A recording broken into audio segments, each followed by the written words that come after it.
अस्सलाम, this is Umar Ashraf. Nitish Kumar Reddy, India में बहुत लंबे टाइम तक इस बंदे का नाम जो है वो लिया जाता रहेगा।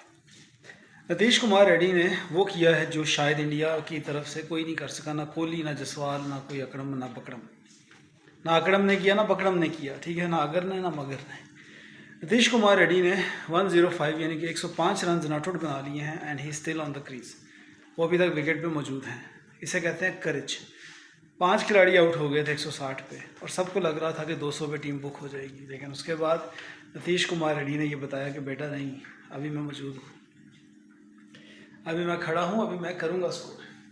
तो he did very well, he played very well.